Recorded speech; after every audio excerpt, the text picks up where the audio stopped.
காலையில் எந்திரிச்சிலேருந்து நைட்டு தூங்குறதுக்குள்ளேயும் பக்கத்தில் இருக்கிற கடைக்கு 3 டைமாவது போயிடுவேன். நான் ஒன்று வாங்க போவேன், பட் அங்கேருந்து வாங்கிட்டு வர்றது வேறு தான் இருக்கும். நேற்று நைட்டே டீ தூள் முடிஞ்சிருச்சுன்னு தான் போனேன், பட் ஸ்நாக்ஸ் மட்டும் வாங்கிட்டு வந்துட்டேன். காலையில் செல்வா திட்டுவானே அப்படின்னு ஹார்லிக்ஸ் மட்டும் போட்டு கொடுத்து ஆளை அனுப்பி விட்டுட்டேன். நாளைக்கு எப்படி வாங்கி வச்சிடுறேன் பாப்பா அப்படின்னு. அவனை என்ன மூடில் இருந்துட்டுப்பான்னு தெரியல. இதே உனக்கு வேலையாக போச்சு அப்படின்னு கிளம்பிட்டான். அவனை அனுப்பிட்டு கொஞ்சம் நேரம் மாடியில் போய் வேடிக்கை பார்த்துட்டு இருந்தேன்.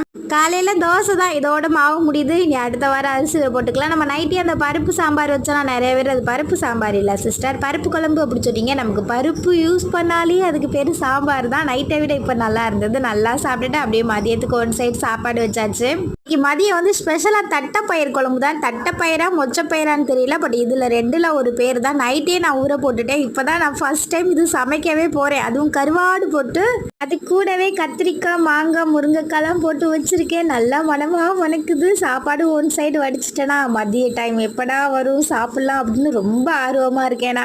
அப்படியே நம்ம வீட்டில் ஒரு 2 மாதம் ஃபேன் ஒன்று ஓடாமல் மூலையில் வச்சுருந்தேன். நைட்லாம் காற்று பற்ற மாட்டேங்குதா, சரி அதை வேலைக்கு கொடுக்கலாம் அப்படின்னு எடுத்து தொடச்சிட்டு இருந்தேன். இன்றைக்கி நம்ம ஃபேமிலியில் சத்யஜோதி, அஷாருதீன், ரக்ஷிதா ஸ்ரீ, மணி, ரக்ஷன், யாஷ்வந்த், ஷாய், ஷெர்லின். உங்களுக்கு இனிய பிறந்தநாள் நல்வாழ்த்துக்கள். எல்லாரும் ஹாப்பியாக இருங்க. பாய்.